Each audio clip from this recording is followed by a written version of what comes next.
أعوذ بالله من الشيطان الرجيم. بسم الله الرحمن الرحيم.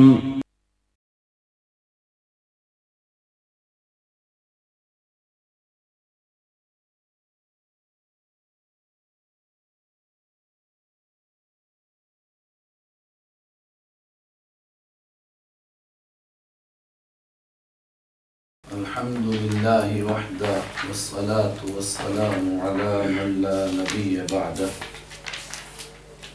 أعوذ بالله من الشيطان الرجيم. بسم الله الرحمن الرحيم. وإذا ضربتم في الأرض فليس عليكم جناح أن تقصروا من الصلاة. ہجرت کرنی ہے، اللہ کے راستے میں جہاد کرنا ہے، ان تمام کاموں میں آدمی سفر میں جائے گا تو سفر میں نماز کا کیا مسئلہ ہے؟ فرمایا نماز کے لیے اللہ تعالیٰ نے سفر میں چھوٹ دے دی ہے. کتنی چھوٹ دے دی ہے کہ گھر کے اندر رہتے ہوئے ظہر اور عصر اور عشاء 4 رکعتیں پڑھی جاتی ہیں تو سفر کے اندر 2 پڑھنے کی اجازت ہے. اور سفر کے اندر یہ تو فرضوں کا معاملہ، تو سنت کا کیا ہے؟ اگر کہیں انسان ٹھہرا ہوا ہے تو صحابہ کے عمل سے یہی ثابت ہے کہ سفر میں جہاں قرار ہوتا تھا وہاں وہ سنتیں پڑھتے تھے، لیکن چلتے ہوئے جاری سفر میں سنت نہیں پڑھتے تھے. یہی ثابت ہے صحابہ سے. عبداللہ ابن عباس سے سفر کے بیچ میں کسی نے کہا سنت نہیں پڑھتے آپ؟ فرمایا اگر سنت پڑھنی ہوتی تو ظہر 4 نہ پڑھ لیتا، لیکن جہاں قرار ہوتا تھا وہاں پڑھتے، اور فجر کی سنتیں بہرحال پڑھتے تھے. اور باقی نفل کی بات تو جہاں موقع ملتا تھا نفل پڑھتے تھے. وہ حدیث سے ثابت ہے 2 صحابی کی ڈیوٹی لگی تو ایک نفل پڑھنے لگے، اسی بیچ میں دشمن نے تیر مارا، خون بہ کر کے دوسرے تک پہنچا، تب ان کو پتہ چلا کہ ان کو تیر لگ گیا ہے تو نفل پڑھ رہے تھے. اس کا مطلب کہ نفل جب موقع ملے پڑھ. نفل کا تو مطلب ہی یہی ہے، پڑھو تو ثواب ہے، نہ پڑھو کوئی پوچھ نہیں. وَإِذَا ضَرَبْتُمْ فِي الْأَرْضِ، یہ بات میں نے اس لیے کہی، بعض حضرات کہتے ہیں کہ نفل اور سنت پڑھنے کی اجازت ہی نہیں ہے. بالکل صحابہ کے حالات سے واقف نہیں، اور کچھ واقف ہیں مگر صحابہ کو ماننے کے لیے تیار نہیں. تو آ رہی آگے بات. وَإِذَا ضَرَبْتُمْ، اور جب تم چلو فی الارض زمین میں، فَلَيْسَ، تو نہیں علیکم تم پر، جناح کوئی گناہ، ان تقصروا من الصلاة، کہ تم نماز میں قصر کرو، کمی کرو، 4 کی جگہ 2 رکعت پڑھو، کوئی گناہ نہیں. تو اس کا مطلب یہ ہے کہ اگر پڑھنا چاہیں تو پوری بھی پڑھ سکتے ہیں. نہیں، تقریباً جمہور امت کہتے ہیں کہ یہاں گناہ سے مطلب وہ ذہن میں جو بات آتی تھی کہ کم ہو گئی نماز تو کہیں گناہ تو نہیں ہو گیا، اس کا جواب ہے. ورنہ یہ کوئی قید احترازی نہیں، قید اتفاق ہو، یہ کوئی ضروری بات ہو، بلکہ حقیقی وہ ان کے ذہن کا جواب ہے. حقیقت میں یہ کہا جا رہا ہے کہ قصر کرنا ہی ضروری ہے. اسی پر امت کا اتفاق ہے. اتفاق تو نہیں، خیر اختلاف بھی ہے، لیکن جمہور اسی طرف ہے کہ قصر ہی کرنی چاہیے. ان خفتم، اب وہ قید اتفاقی میری زبان سے نکل گئی، وہ اب آ رہی ہے. ان خفتم ان یفتنکم الذین کفروا، یہ قصر کرنے کی اجازت ہے. ان، اگر خفتم، تم کو ڈر ہو، ان یفتنا، کے فتنے میں ڈال دیں گے، کم، تم کو، الذین کفروا، وہ لوگ جنہوں نے کفر کیا. تو اگر کسی کو یہ خطرہ نہ ہو، یہ تھی قید کی بات، وہ پیچھے نکل رہی تھی میری زبان سے. یہ حکم آیا اگر دشمن کا تمہیں ڈر ہو تو قصر کر لو. اب اگر ڈر نہیں تو کیا کریں؟ تو صحابہ کرام نے اس کی تفسیر فرمائی کہ یہ اتفاق سے اس دور کی بات ہے جب ڈر تھا. جب ڈر نہیں تھا تب بھی اللہ کے حبیب صلی اللہ علیہ وسلم نے مکہ اور مدینہ کے سفر میں قصر ہی فرمائی، جس سے ہم سمجھ گئے کہ اس سفر میں قصر ہی کرنی چاہے، ڈر ہو یا نہ ہو. سفر کتنا؟ تقریباً آج سمجھو امت کا اتفاق ہے، اگرچہ احناف کا دوسرا قول تھا، لیکن اب اسی پر ہم لوگ بھی فتویٰ دیتے ہیں کہ 48 میل، جو تقریباً 70 اور 78 کلومیٹر کے بیچ میں بنتی ہے، اس لیے 78 مان لیتے ہیں. 78 کلومیٹر کتنا دور کا سفر ہو. ان خفتم ان یفتنکم، اگر تم کو ڈر ہو کہ فتنے میں ڈالیں گے تم کو، الذین، وہ لوگ جنہوں نے کفر کیا. کیوں فتنے میں ڈالیں گے؟ ان الکافرین، بے شک انکار کرنے والے، کانوا لکم عدوا مبینا، ہی وہ تمہارے لیے دشمن، کھلم کھلا دشمن، ان کا کام ہی یہی ہے. یہاں تک قصر نماز کا بیان ہوا. آگے صلاۃ خوف کا بیان ہے. اگر میدان جنگ میں بھی نماز کا وقت آ جائے تو پھر کیا کریں؟ تو اسلام کا ایک مزاج بتایا گیا کہ پھر بھی نماز چھوڑنے کی تو گنجائش نہیں ہے، الا یہ کہ خطرناک حالات پیش آ جائیں، جیسا کہ غزوہ خندق میں ایک موقع پر پیش آئے تھے، تو دوسری بات ہے. جب تک وہ حالات نہ ہوں تو چلتے چلتے دوڑتے دوڑتے نماز پڑھنی ہے، چھوڑنے کی اجازت نہیں. اور ایک دوسرا حکم کہ اسلام کا مزاج اجتماعیت کو چاہتا ہے. جب تک ممکن ہو اکیلے اکیلے نماز نہ پڑھو، میدان جنگ میں بھی جماعت کے ساتھ نماز پڑھو، لیکن جماعت کے ساتھ سارے جب سجدے میں جائیں گے تو یہ بھی تو ممکن ہے کہ دشمن پھر وہ کام کر دیں کہ پھر قیامت کو ہی اٹھیں۔ تو فرمایا نہیں، مومن ایسا بیوقوف نہیں ہوتا ہے، اس کے لیے صلاۃ خوف پڑھو۔ کیا تھی صلاۃ خوف؟ وَإِذَا كُنْتَ، اور جب ہوں آپ، فیہم ان میں، فَأَقَمْتَ، اے نبی صلی اللہ علیہ وسلم آپ ہوں، یہ بھی قید اتفاقی ہے، یعنی آپ ہوں تو تب صلاۃ خوف پڑھیں۔ بعد میں صحابہ نے فرمایا کہ اتفاق سے آپ تھے تو فرمایا گیا، ورنہ بعد میں بھی یہی حکم ہے کہ اگر جماعت کرنے کے حالات ہیں تو جماعت سے پڑھو، پھر الگ الگ جماعت کرنے کے حالات ہوں تو الگ پڑھو، لیکن جب تک ایک ہی جماعت ہو سکے تو ایک ہی کرو۔ دو دو جماعتیں ہوں گی، دو دو امام ہوں گے، جھگڑے ہوں گے۔ فَأَقَمْتَ لَهُمُ الصَّلَاةَ، پھر آپ قائم کریں لہم ان کے لیے الصلاۃ نماز کو۔ تو کیسے نماز پڑھیں؟ فَلْتَقُمْ، تو چاہیے کہ کھڑی ہو جائے، طائفۃ، ایک جماعت، منہم، ایمان والوں میں سے، ان میں سے، یعنی ایمان والوں میں سے، معک، آپ کے ساتھ، وَلْيَأْخُذُوا، اور چاہیے کہ وہ لے لیں، أَسْلِحَتَهُمْ، اپنے اسلحہ کو، اپنے ہتھیاروں کو لے لیں۔ لینے کا مطلب ہاتھ میں نہیں لیں بلکہ باندھ کر اپنے ساتھ رکھیں اور تیار رہیں ہر وقت۔ فَإِذَا سَجَدُوا، پس جب سجدہ کر چکے ایک رکعت کے، دونوں سجدے ہو گئے، یہ ایک جماعت سجدہ کر چکی، تب تک دوسری جماعت دشمن کے سامنے رہے۔ اب جب یہ سجدہ کر چکے، فَلْيَكُونُوا، تو چاہیے کہ وہ ہو جائیں، مِن وَرَائِكُمْ، تمہارے پیچھے، پیچھے تمہارے کہاں چلے جائیں؟ دشمن کے سامنے۔ وَلْتَأْتِ طَائِفَةٌ، اور چاہیے کہ آ جائے طائفتن، دوسری جماعت، دوسری رکعت میں، اخرى، دوسری جماعت، لم یصلوا، جنہوں نے ابھی نماز نہیں پڑھی، فلیصلوا، تو چاہیے کہ وہ نماز پڑھیں، معک، آپ کے ساتھ۔ اب ایک رکعت پہلی جماعت نے پڑھی، ایک رکعت یہ جماعت پڑھے گی، تو لیکن اس کو بھی حکم ہے، ولیأخذوا، چاہیے کہ وہ لے لیں، حذرہم، اپنے بچاؤ کا سامان، ہوشیار رہیں، بردم رہیں، واسلحتہم، اور اپنا اسلحہ بھی اپنے ساتھ رکھیں۔ تو ایک رکعت ایک جماعت پڑھے، ایک رکعت ایک جماعت پڑھے، امام ایک ہی ہو، تو ایک رکعت کیسے پڑھیں گے؟ جب امام سلام پھیرے گا تو وہ جو دشمن کے سامنے ہے، وہ دشمن کے سامنے کھڑے کھڑے چلتے چلتے ہی ایک رکعت پوری کریں گے، اور یہ جو امام کے ساتھ اب آئی تھی، یہ امام کے سلام پھیرنے کے بعد ایک رکعت پوری کرے گی۔ لیکن یاد رکھیے، خوف کے نماز پڑھنے کے مختلف حالات ہو سکتے ہیں۔ ایک حالت یہ بھی ہو سکتی ہے کہ قبلہ بھی ادھر ہے جدھر دشمن ہے، ایک یہ حالت ہو سکتی ہے کہ قبلہ دوسری جانب ہے اور دشمن دوسری جانب ہے، اس لیے مختلف طریقے ہوں گے نماز پڑھنے کے، اور حدیث میں بھی صلاۃ خوف پڑھنے کو کوئی 3-4 طریقے ہیں، اور یہاں جس صلاۃ خوف کا تذکرہ ہے یہ غزوہ ذات الرقاع میں آپ صلی اللہ علیہ وسلم نے پڑھی تھی، تو امت جو طریقہ ممکن ہو اس پر عمل کرے گی، وہ تفصیل ہے حدیث میں۔ وَدَّ الَّذِينَ كَفَرُوا، کیوں تمہیں اس طرح نماز پڑھنے کے لیے کہا کہ ایک طبقہ دشمن کے سامنے رہے، ایک سجدہ کرے، نماز پڑھے؟ فرمایا اس لیے کہ وَدَّ، پسند کرتے ہیں، الذین، وہ لوگ، کفروا، جنہوں نے انکار کیا، لو تغفلون، کاش کہ تم غفلت میں پڑ جاؤ، یہ پسند کرتے ہیں، بے خبر ہو، عن اسلحتکم، اپنے اسلحے سے۔ تم سوچو جی نماز ہے، رکھ کر کے اسلحہ آرام سے نماز پڑھوں، وامتیاتکم، اور وہ چاہتے ہیں کہ کاش کہ تم بے خبر ہو جاؤ، غافل ہو جاؤ، امتیاتکم، اپنے سامان سے۔ جب اپنے سامان اور اسلحے سے تم بے خبر ہوں گے، فیمیلون، تو وہ ٹوٹ پڑیں گے، علیکم، تم پر، میلۃ واحدہ، ایک ہی مرتبہ ٹوٹ پڑنا، یک بارگی حملہ کر دیں گے۔ ولا جناح علیکم، لیکن کوئی بیمار ہے یا بارش ہو رہی ہے تو ایسے وقت میں اگر اسلحہ رکھ دیں اور پھر نماز پڑھیں، فرمایا ہاں گنجائش ہے، مگر اس وقت میں بھی ہوشیار رہو، دور نہ رکھو اسلحہ، اپنے پاس رکھو، اگر دشمن آ جائے ایک دم اٹھا لو، اور نماز توڑ کر کے نماز کی حالت میں ہی دشمن کا مقابلہ کرو۔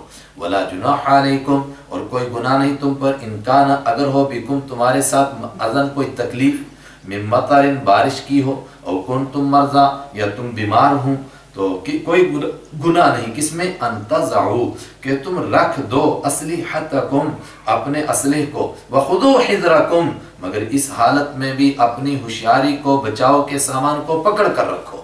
بچاؤ کا سامان یہ بھی ہو سکتا ہے کہ زرہ وغیرہ، خود وغیرہ پہن کر کے رکھو، جوتے پہن کر کے رکھو، اور یہ بھی کہ ہوشیار رہو۔ ان اللہ اعد، بے شک اللہ تعالیٰ نے اعد، تیار کر رکھا ہے، للکافرین، کافروں کے لیے، عذابا مہینا، ذلیل کرنے والا عذاب۔ یہ ذلیل کافر ہیں، تمہارے انتظار میں رہتے ہیں کہ موقع ملے تم پر حملہ کریں، اس لیے تم ہوشیار رہو، اور ان کی یہ عارضی سزا ہے، اصل سزا تو آخرت میں دے گا اللہ ان کو۔ فَإِذَا قَضَيْتُمْ تو جب تم قضا کر چکو، ادا کر چکو، الصلاۃ نماز کو پوری کر چکو، نماز کو قضا کا معنی فَاذْكُرُوا تو ذکر کرو اللہ کا قیاماً کھڑے کھڑے، قعوداً بیٹھے بیٹھے، وَعَلَى جُنُوبِكُمْ اور اپنے پہلو کے بل بھی۔ مطلب نماز کا ایک مخصوص طریقہ ہے، لیکن اللہ کو یاد ہر حالت میں رکھنا ہے۔ نماز پڑھ چکے تو یہ نہ سمجھو کہ نماز پوری ہو یا چھٹی مل گئی، نہیں نہیں، چلتے پھرتے دوڑتے بھاگتے ہر حالت میں اللہ کو یاد کرو۔ فَإِذَا اطْمَأْنَنْتُمْ تو جب تم اطمینان میں ہو جاؤ، فَأَقِيمُوا الصَّلَاةَ تو نماز قائم کرو، إِنَّ الصَّلَاةَ بے شک نماز كَانَتْ عَلَى الْمُؤْمِنِينَ ہے ایمان والوں پر کتاباً موقوتا، کتاباً فرض کی ہوئی، لکھی ہوئی، موقوتاً متعین وقت میں، ایمان والوں پر متعین وقت میں نماز فرض ہے۔ جب اطمینان کی حالت تو پھر اچھی طرح نماز پڑھو جیسے پڑھنی ہے۔ وَلَا تَهِنُوا فِي ابْتِغَاءِ الْقَوْمِ اور سستی نہ کرو تم فی ابتغاء القوم، قوم کے تلاش کرنے میں، اپنے دشمن کی تلاش میں سستی نہ دکھاؤ۔ کیوں؟ ان تکونوا تعلمون اگر تم تکونوا ایسے ہو، تعلمون کہ تم درد محسوس کرتے ہو تو کوئی بات نہیں، اگر تم کو زخم پہنچتے فَإِنَّهُمْ يَعْلُونَ تو بے شک وہ بھی درد محسوس کرتے ہیں، کما تعلمون جیسا کہ تم درد محسوس کرتے ہو۔ یعنی جب جنگ ہوتی ہے تو زخم تو دونوں پارٹیاں کھاتی ہیں، لیکن ثواب صرف تم ہی کو ملتا ہے۔ سبحان اللہ۔ وَتَرْجُونَ اور تم امید کرتے ہو من اللہ، اللہ سے، مَا لَا يَرْجُونَ جس کی وہ امید نہیں کرتے، ثواب کی امید صرف تمہیں کو۔ وَكَانَ اللَّهُ عَلِيمًا حَكِيمًا اور ہے اللہ تعالیٰ جاننے والا، حکمت والا۔ إِنَّا أَنزَلْنَا إِلَيْكَ الْكِتَابَ یہاں تک جنگ کی بات تھی، یہاں سے آگے پھر منافقوں کا ایک تذکرہ ہے اور ایک حکم آ رہا ہے۔ کیا حکم ہے؟ دو باتیں ہیں، ایک یہ کہ ہمیشہ فیصلہ اللہ کے قانون کے مطابق کرو، اپنی طرف سے قانون اور رسم و رواج اور برادریوں کے خیال نہ رکھو، اللہ کی کتاب کے مطابق فیصلہ کرو۔ اور دوسری بات کیا ہے کہ فیصلے میں اچھی طرح تحقیق کرو۔ منافق لوگ ہر دور میں یہی چاہیں گے کہ تم سے اپنی مرضی کے فیصلے کروائیں اور تم کو فیصلے میں بے وقوف بنائیں، اس کے لیے ہوشیار رہو۔ اور حضور کے زمانہ میں ایک مقدمہ پیش آ گیا، بنو بیرق ایک قبیلہ تھا، اس کے کافی لوگ منافق تھے، انہی میں سے ایک بشر نام کا شخص تھا، بعض نے بشیر کہا، بشیر نام کا شخص تھا، چور تھا، اس نے چوری کی، اس کے حضرت رفاع رضی اللہ تعالیٰ عنہ کے یہاں، انہوں نے شام سے کوئی قافلہ آیا تھا، ان سے غلہ خریدا تھا اور وہ بوری اسی کمرے میں رکھی تھی جس میں ان کے ہتھیار بھی تھے۔ اس بدبخت نے ہتھیار بھی چوری کر لی اور بوری بھی چوری کی آٹے کی، اور لیکن یہ کافی بوڑھے تھے، تو جب دوسرے دن، اور اس نے کیسے چوری کی؟ دیوار کو پیچھے سے نقب لگایا، سوراخ لگایا، وہاں سے ہتھیار بھی چوری کیا، آٹے بھی چوری کیا۔ اب روایتیں بہت ہیں اس بارے میں کہ اس نے آٹا چوری کر کے کس کے پاس رکھا، کیا کیا، لیکن مشہور روایت کے مطابق بوری کو اس طرح لے کر چلا کہ اس میں سے ذرا ذرا سا آٹا گرتا جا رہا تھا، اور وہ ایک یہودی کے گھر کے پاس سے پلٹ کر واپس آیا، جب وہاں سے واپس آیا تو بند کر لیا تھا کہ اب آٹا نہ گرے، پھر اپنے گھر آیا، آٹا تو اپنے گھر لے آیا، اور مشہور روایت کے مطابق ہتھیار یہودی کے پاس رکھ دیے۔ ہتھیار جب یہودی کے پاس رکھ دیے تاکہ میرے اوپر کسی کو شک نہ ہو، اور یہودی کی طرف لے گیا آٹے کو کس لیے؟ تاکہ اگر کوئی مسئلہ بھی پیش آ جائے تو اسی پر شک ہو، ہتھیار بھی اسی سے ملے تو لوگ کہیں گے بالکل اسی نے چوری کی ہوگی۔ لیکن رات بھر اس کے ہاں خوشی میں روٹیاں پکتی رہیں، چونکہ بڑا اچھا آٹا تھا، وہ آٹا آیا، صبح کو جب شور مچا چوری کس نے کی تو سب کا ذہن گیا کہ اسی نے چوری کی ہے، اس لیے اس کے ہاں شور تھا۔ حضرت ابو قتادہ رضی اللہ تعالیٰ عنہ، حضرت رفاع رضی اللہ تعالیٰ عنہ کے وہ بھتیجے لگتے تھے، انہوں نے بھتیجے کو تیار کیا کہ اس مقدمے کو اللہ کے نبی صلی اللہ علیہ وسلم کے سامنے پیش کرو۔ آپ کے پاس مقدمہ پیش ہوا تو اسی بشیر نام کے خاندان کے لوگ بھی آگئے، انہوں نے کہا کہ دیکھیے چوری ہوئی ہے، ہم مانتے ہیں، لیکن آٹے کا نشان دیکھو یہودی کے ہاں جا رہا ہے، اس کا مطلب چوری اس نے کی۔ یہودی کو پکڑا گیا، اس نے کہا دیکھو اس نے میرے پاس ہتھیار رکھے ہیں، لیکن اس نے رکھے ہیں، میں نے چوری کر کے نہیں لائے ہیں، اور آٹا تو میں نے دیکھا بھی نہیں ہے۔ اس نے کہا دیکھو جب ہتھیار اس کے پاس سے ملے، اس کا مطلب چور یہی ہے۔ روایات میں آتا ہے کہ آپ صلی اللہ علیہ وسلم کا بھی کچھ خیال اس طرف ہونے لگ گیا تھا کہ شاید یہودی نے چوری کی ہو، اس کے فوراً بعد یہ آیتیں نازل ہوئیں جس میں بتایا گیا کہ اصل چور یہی ہے۔ چنانچہ اس کو جب 2 لبھاڑے پڑے سب مان گیا، کہنے لگا کہ سب کچھ میں نے کیا، اور چوری کا آٹا جب اس کے ہاں سے ملا تو پھر پکڑا گیا، ہتھیار بھی پکڑے گئے، لیکن جب یہ واقعہ سامنے آیا تو یہ بھاگ کر کے مکہ کے کافروں سے مل گیا جا کے۔ چوری کے بعد یعنی توبہ کرنے کے بجائے اپنے گناہ معاف کرنے کے بجائے اعلانیہ مشرک ہو گیا۔ اسی واقعے کی پس منظر میں آیت پڑھیں، اِنَّا أَنزَلْنَا، بے شک ہم نے اتارا الیک آپ کی جانب الکتاب، کتاب کو بالحق، برحق اتارا، اس میں جو جو حکم برحق ہے، لِتَحْكُمَ بَيْنَ النَّاسِ، تاکہ آپ فیصلہ کریں لوگوں کے درمیان، بما اس قانون کے مطابق، اراک اللہ، ارا جو دکھایا ہے، کا آپ کو اللہ نے، دکھانے کا مطلب جو قانون اس کتاب میں نازل ہوا ہے اور جو خود رحمت عالم صلی اللہ علیہ وسلم کو اللہ نے وحی کے ذریعے بتایا، اگرچہ قرآن میں نہیں ہے، خود اس واقعے کی تفصیل تو قرآن میں نہیں ہے، اللہ نے کیسے دکھایا؟ اسی سے ثابت ہوا کہ قرآن کے علاوہ بھی آپ پر وحی اترتی تھی۔ وَلَا تَكُنْ لِلْخَائِنِينَ خَصِيمًا، وَلَا تَكُنْ، اور آپ نہ ہو جائیں لِلْخَائِنِينَ خیانت کرنے والوں کے لیے، خصیمًا جھگڑا کرنے والے، وَاسْتَغْفِرِ اللَّهِ، اور آپ اللہ سے بخشش مانگیں، ان اللہ کان غفورا، بے شک اللہ بخشنے والا ہے، رحیما رحم کرنے والا ہے۔ ولا تجادل، اور آپ مت جھگڑا کریں، عن الذین، ان لوگوں کی طرف سے، یختانون، جو خیانت کرتے ہیں، انفسہم، اپنے نفسوں کے ساتھ۔ وہ کیا کہ آپ کا جو کچھ خیال ہونے لگا تھا کہ شاید یہودی نے ہی چوری کی ہو، اور یہ سمجھتے تھے منافق کہ یہودی چونکہ دین کا دشمن ہوتا ہے تو سب فوراً کہیں گے کافر کا بچہ دشمن، اسی نے یہ کام کیا ہوگا۔ فرمایا نہیں، خیانت کار یہ ہیں جو کلمہ پڑھنے والے ہیں۔ ان اللہ لا يحب، بے شک اللہ تعالیٰ پسند نہیں کرتا، من کان، اس آدمی کو جو ہو، خوانن، خیانت کرنے والا، اثیمن، گناہگار۔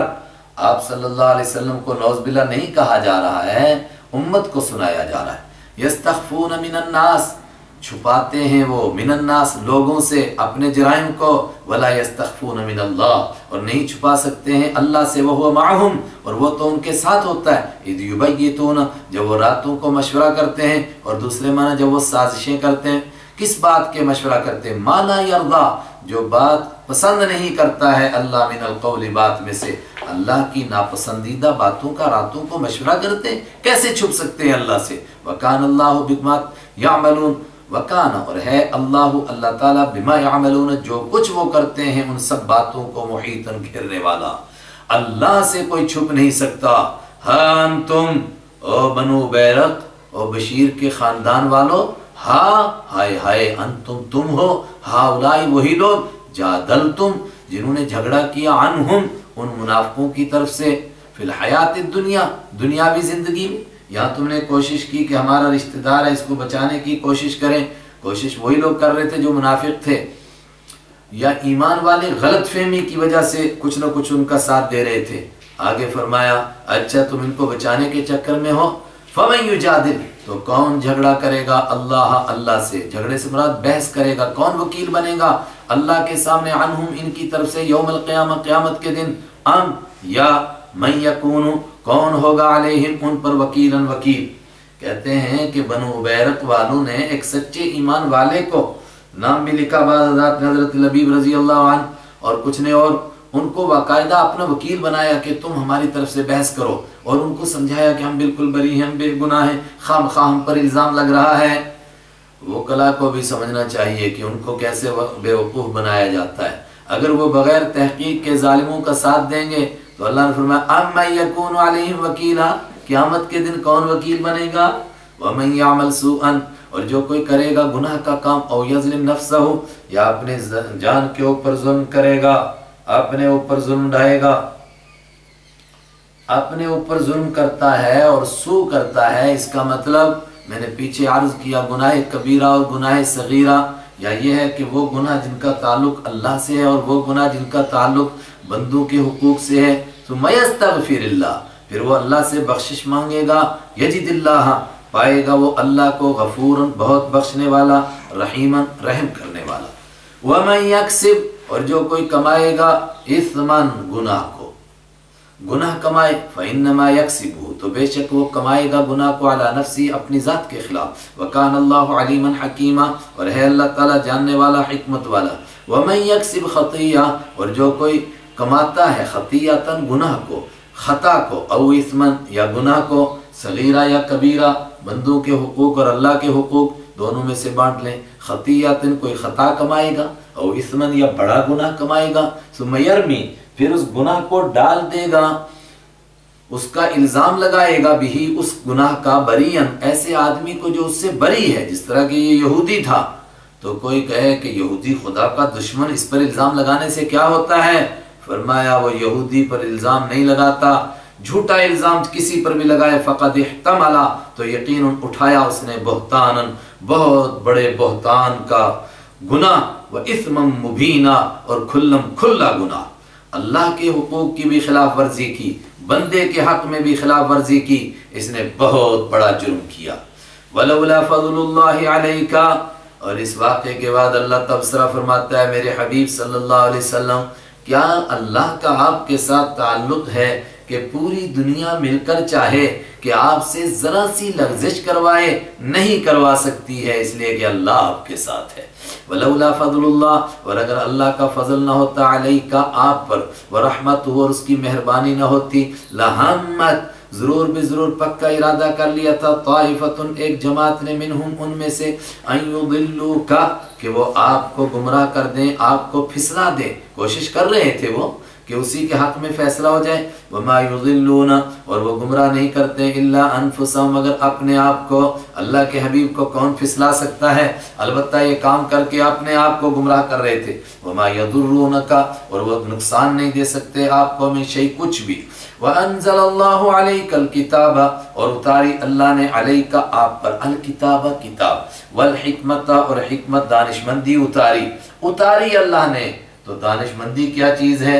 اسی سے امت نے سمجھا کہ اللہ نے ایک تو کتاب اتاری ہے، اور اس کے علاوہ اللہ کے پیارے نبی صلی اللہ علیہ وسلم کے جتنے فرمودات ہیں وہ سب کے سب بھی گویا اللہ کی طرف سے اتاری ہوئی حکمتیں ہیں۔ وَعَلَّمَكَ، اور سکھایا اللہ نے کا آپ کو، مَا لَمْ تَكُنْ تَعْلَمْ، جو آپ نہیں جانتے تھے، ابھی آپ کو نہیں معلوم تھا کہ حقیقت میں چور کون ہے، اللہ نے بتایا۔ وَكَانَ فَضْلُ اللَّهِ، اور ہے اللہ کا فضل علیک آپ پر، عظیماً، بہت بڑا۔ لا خیر فی کثیر من نجواہم، منافقوں کا یہی کام تھا، چپکے چپکے مشورے کرتے تھے، کانا پھونسی کرتے تھے۔ اللہ نے فرمایا یہ کانوں میں باتیں کرنا، اس میں کوئی خیر نہیں، لا خیر، کوئی خیر نہیں، فی کثیر، بہت ساری، من نجواہم، ان کی سرگوشیوں میں۔ سرگوشی کا مطلب سر کے معنی، سر گوش کے معنی کان، سرگوشی کا مطلب کانوں میں باتیں کرنا، چپکے چپکے باتیں کرنے میں کوئی خیر نہیں، الا، مگر اس آدمی کی بات کرنے میں خیر ہے، من امرا، جس نے حکم دیا، بصدقۃ، صدقے کا، او معروف، یا کسی نیکی کا، او اصلاح بین الناس، یا لوگوں کے درمیان صلح کرنے کا حکم دیا۔ ومن یفعل، اور جو کوئی کرے گا، ذالک، یہ کام، ابتغاء مرضات اللہ، اللہ کی رضا کو تلاش کرنے کے لیے، فسوف نؤتیہ، تو ان قریب ہم اس کو دیں گے، اجرا عظیما، بہت بڑا اجر۔ اللہ اکبر۔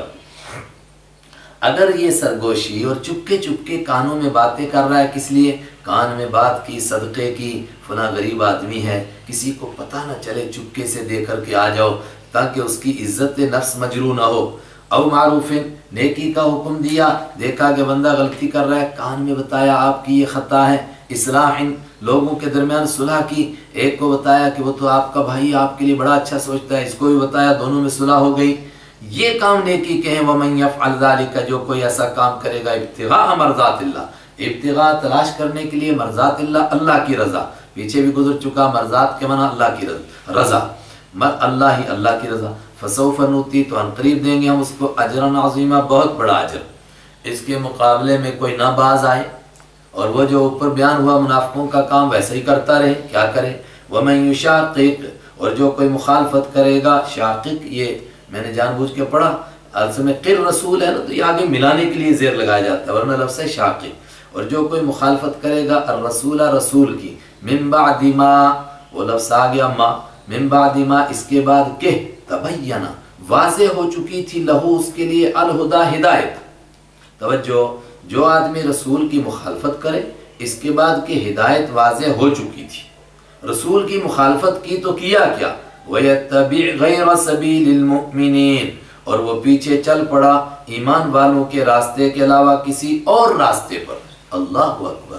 ایمان والوں کا ایک راستہ تھا، ایمان والوں کا طے شدہ راستہ ہے، اخلاق میں، معاشرت میں، معاشیات میں، عبادات میں، اس راستے کو چھوڑا کسی اور راستے پر چلا، ایسے آدمی کا کیا ہوگا؟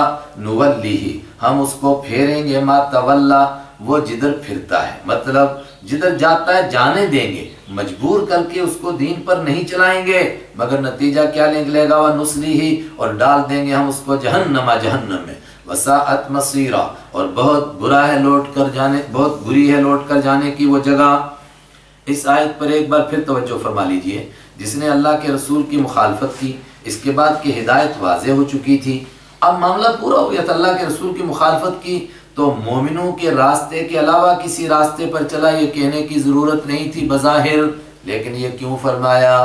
حضرت امام شافعی رحمۃ اللہ علیہ فرماتے ہیں کہ میں نے بہت دفعہ پورے قرآن پاک کو پڑھا، اور 3 بار خاص طور سے اسی لیے پڑھا کہ اجماع امت کی تفصیل حدیث میں تو ملتی ہے، کیا قرآن میں بھی اس کا کوئی حکم دیا گیا ہے؟ جب میں تیسری مرتبہ پڑھ رہا تھا تو یہاں آ کر میری نگاہ اٹک گئی کہ اللہ تعالیٰ کہتا ہے جس نے رسول کی مخالفت کی اور مومنوں کے علاوہ کوئی اور راستہ اختیار کیا، اس کا مطلب کہ مومن ساری دنیا کے مسلمان جس راستے پر چل پڑے اکٹھے ہو کر کے، جس کو ہم کہتے ہیں اجماع امت ہو جائے، اس کا مطلب کہ یہ راستہ حق والا راستہ ہے۔ جو اس راستے کو چھوڑ کر کسی اور طریقے کو اختیار کرے گا، اس کا مطلب کہ وہ صحیح راستے سے بھٹک گیا۔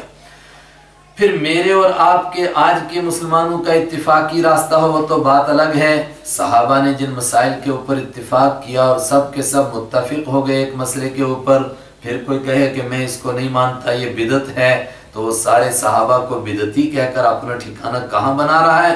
وہ خود فیصلہ کرے۔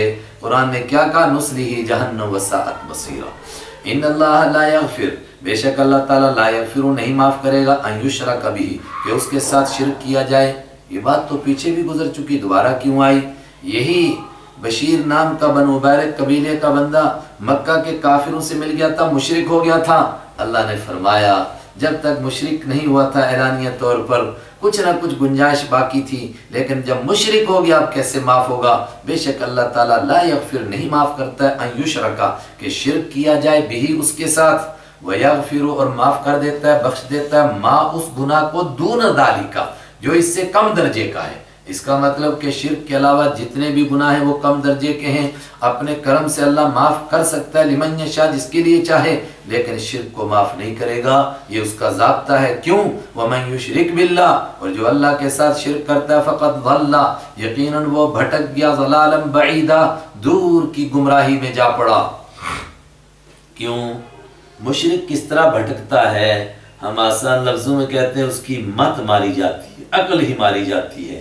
کہا اس کی بات اگر سمجھنا ہو اس کی حقیقت کے مشرک کس طرح بھٹکتا ہے تو مکہ کے مشرکوں کو دیکھو، ایک طرف عورتوں سے اتنی نفرت کرتے ہیں کہ اپنی ہی بچیوں کو قتل کرتے ہیں، اور اس کے ساتھ ساتھ میں جو بھی شرک کرتے ہیں تو جن کو اللہ کا شریک بناتے ہیں تو عورتوں کو زیادہ شریک بناتے ہیں، ان کی پوجا کرتے ہیں، دیویاں بناتے ہیں، مورتیاں بناتے ہیں، دیوتوں کی پوجا نہیں کرتے۔ ان کی جتنے مشہور بت تھے سب کے سب عورتوں کے نام پر، ان کے نام بھی مؤنث، عزا کا نام مؤنث، لات کا نام مؤنث، منات کا نام مؤنث۔ اور مفسرین نے یہ بھی کہا کہ یہ اللہ کے صفاتی نام تھے جو مذکر تھے، انہی میں سے انہوں نے مؤنث نام نکالے، مثلا منان میں سے منات نکالا، عزیز سے عزا نکال لیا وغیرہ وغیرہ، اللہ سے لات نکال لیا۔ حضرت عبداللہ ابن عباس سے بھی یہ روایتیں ہیں۔ مؤنث چیزوں کو پکارتے ہیں، شرم نہیں آتی ہے، جن کو زندہ رہنے کا حق نہیں دیتے ان کی پوجا کرنے لگ جاتے ہیں۔ ان یدعون نہیں وہ پکارتے ہیں مشرک من دونہ اللہ کو چھوڑ کر الا اناثا مگر عورتوں کو، وان یدعون اور نہیں پکارتے ہیں وہ الا شیطانا مریدا مگر سرکش شیطان کو۔ مطلب عورتوں کو کیوں پوجتے ہیں؟ شیطان نے ان کو بیوقوف بنایا، لعنہ اللہ، لعنت کی ان کے اوپر اللہ نے، نہیں وہ شیطان کو پر اللہ نے لعنت کر رکھی ہے، اس لعنتی کی بات مانتے ہیں، اللہ اور اس کے حبیب کی بات نہیں مانتے۔ وقال، حالانکہ شیطان کا کیا کام ہے؟ اس نے کہا تھا پہلے دن ہی، لَأَتَّخِذَنَّ ضرور بضرور میں لے لوں گا من عبادی کا تیرے بندوں میں سے نصیباً ایک بڑے حصے کو۔ اس نے اللہ کو چیلنج کیا تھا، ایک بڑی جماعت کو اپنے کھاتے میں بناؤں گا، یعنی ان کو اپنے پیچھے لگاؤں گا، اپنے طریقے پر چلاؤں گا۔ مفروضاً متعین کی ہوئی ایک جماعت، یہ پہلے سے معلوم ہے، اس کے باوجود شیطان کی بات مانتے ہیں۔ وَلَأُضِلَّنَّهُمْ اور اس نے کہا تھا میں ضرور ان کو گمراہ کروں گا، وَلَا أُمَنِّيَنَّهُمْ، اور میں ضرور ان کو امیدیں دلاؤں گا، لارے لگاؤں گا، یہ ملے گا یہ ملے گا، ملے گا حالانکہ کچھ نہیں، وَلَا آمُرَنَّهُمْ، اور میں ضرور ان کو حکم کروں گا، کس بات کا حکم کروں گا، فَلَا يُبَتِّكُنَّ، تو وہ ضرور بضرور کاٹیں گے، آذان الانعام، چوپایوں کے کان، مطلب شیطان لوگوں کو بتاتا تھا کہ فلاں جانور کو فلاں مورتی کے نام کر دو یہ فائدہ ہو جائے گا، اور فلاں کے نام کر کے اس کا کان چیر دو تاکہ نشانی رہے کہ یہ فلاں کے نام پر چڑھایا ہوا ہے۔ عرب کے لوگ ایسا کرتے تھے، پھر وہ جانور جس کو ملتا تھا اس کو دیکھ کر ڈر جاتے تھے، کوئی اس کو اپنی کھیتی سے نہیں نکالتا تھا کہ یہ فلاں کے نام پر چڑھایا ہوا جانور ہے، اس کے نام پر خاص کیا ہوا ہے۔ وَلَآمُرَنَّهُمْ، اور میں ضرور ان کو حکم دوں گا، فَلَا يُغَيِّرُنَّ، تو وہ ضرور بضرور بدلیں گے، خلق اللہ، اللہ کی مخلوق کو، مثلا یہی کان چیر کر کے اس کی شکلیں بگاڑتے ہیں، لیکن یہاں صحابہ کرام سے وہ تمام باتیں شامل ہیں جو آدمی شکل بدلنے کی کرتا ہے، مثلا مرد عورتوں کی شکلیں بنائیں اور عورتیں مردوں کی جیسی شکلیں بنائیں، یہ بھی اس میں شامل ہے، حدیث سے ثابت ہے۔ تو اور یہ اشارہ بھی ہو گیا کہ قیامت تک شیطان اس طرح کا کام کرتا رہے گا، اور ممکن ہے کہ اللہ کی تخلیق کو بدلنے کے بھی لوگوں کو طریقے بتائے۔ تو ممکن ہے اگر کوئی ایسا کرے جیسا آج دنیا میں ہو رہا ہے، ہمارے لیے کوئی حیرت کی بات نہیں۔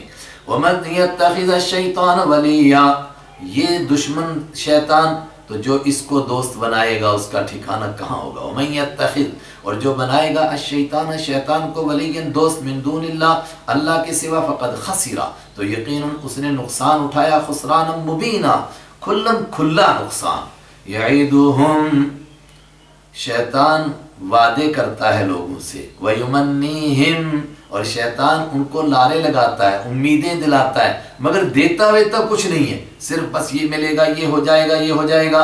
وَمَا يَعِدُهُمُ الشَّيْطَانُ، اور نہیں وعدے کرتا ہے شیطان ہم ان سے، إِلَّا غُرُورًا، مگر دھوکہ دینے کے لیے، کوئی وعدہ پورا نہیں کرے گا مگر لوگ اس کے پیچھے چلتے ہیں۔ أُولَٰئِكَ مَأْوَاهُمْ جَهَنَّمُ، یہ ہیں وہ لوگ جن کا ٹھکانہ جہنم ہے۔ وَلَا يَجِدُونَ عَنْهَا مَحِيصًا، اور نہیں پائیں گے وہ محیصاً کوئی پناہ لینے کی جگہ اس جہنم سے بچنے کے لیے، اس سے کوئی بچ نہیں سکتا، جس کو اس میں جانا ہے وہ جا کر رہے گا، کہیں چھپ نہیں سکے گا۔ والذین آمنوا، اس کے مقابلے وہ لوگ جو ایمان لائے، وعملوا الصالحات، اور جنہوں نے نیک عمل کیے، سندخلوہم، ضرور ہم داخل کریں گے ان کو، جنات، ایسے باغوں میں، تجری من تحتها الانہار، جن کے نیچے سے نہریں جاری ہوں گی، خالدین فیہا ابدا، وہ ہمیشہ اس میں رہیں گے، وعد اللہ حقا، وعد اللہ، اس پر زبر ہے، اصل پوری عبارت ہے اللہ نے وعدہ کیا ہے جیسا کہ اس کے وعدہ کرنے کا حق ہے، وَحَقَّهُ حَقًّا، اور اللہ نے اس وعدے کو بالکل پکا کیا ہے کہ یہ ہو کر رہے گا۔ اور اس تمام کے اوپر کہتا ہے وَمَنْ أَصْدَقُ مِنَ اللَّهِ قِيلًا، وَمَنْ، اور کون اصدق زیادہ سچا ہے، من اللہ، اللہ کے مقابلے میں، قیلاً کہنے کے اعتبار سے، اللہ سے سچی بات کس کی ہو سکتی ہے، اللہ نے وعدہ کر رکھا ہے۔ لوگو اللہ کے وعدوں پر بھروسہ کرو، اس کے دین کو مانو، شیطان کے چکموں میں نہ لگو۔ ایک آدمی کلمہ پڑھے اور خالی صرف کلمہ پڑھ کر کے امیدیں لگائے کہ میں تو جنت الفردوس میں اور اونچی جنت میں جاؤں گا۔ قرآن پاک نے یہ بات سمجھانے کے لیے اہل کتاب کو سامنے رکھا، فرمایا اہل کتاب بھی اسی طرح امیدیں کرتے تھے، گھر بیٹھے ہوئے سوکھی آرزویں اور امیدیں کرتا رہے آدمی اور کرے کچھ نہ، تو امیدیں کرنے سے کچھ نہیں ہوتا۔ لیس بِأَمَانِيِّكُمْ، نہیں ہوگا، نہیں ہے معاملہ، بِأَمَانِيِّكُمْ، تمہاری آرزوؤں پر، یہ امر پوشیدہ ہے یہاں پر، معاملہ لٹکا نہیں، معاملہ متعلق نہیں ہے بِأَمَانِيِّكُمْ، تمہاری امیدوں کے ساتھ، کہ تم خالی امیدیں کر لو تو بس تم کو جنت مل جائے، ولا امانی، اور نہیں معلق ہے معاملہ امانی اہل الکتابی، اہل کتاب کی امیدوں پر لٹکا ہوا، امیدوں سے کچھ نہیں ہوتا۔ من یعمل سوء، جو کوئی کرے گا سوء برا کام، یجز بہ، اس کو اس کی سزا دی جائے گی۔ کوئی گناہ کرے، غلطی کرے، کوئی بھی ہو، کسے باشد کسی قوم کا، اس کو سزا ملے گی۔ ولا یجد لہو، اور جب اللہ سزا دے گا، لا یجد، وہ نہیں پائے گا، لہو اپنے لیے، من دون اللہ، اللہ کے سوا، ولیًا کوئی کام بنانے والا، ولا نصیرا، اور نہ کوئی مدد کرنے والا۔ اور اس کے مقابلے میں آرزویں نہیں، عمل سے بنتی ہے جنت بھی اور جہنم بھی۔ ومن یعمل، اور جو کوئی عمل کرے گا، من الصالحات، نیکوں میں، نیکی کا عمل، نیک کاموں میں سے، من ذکر، چاہے کوئی مرد ہو،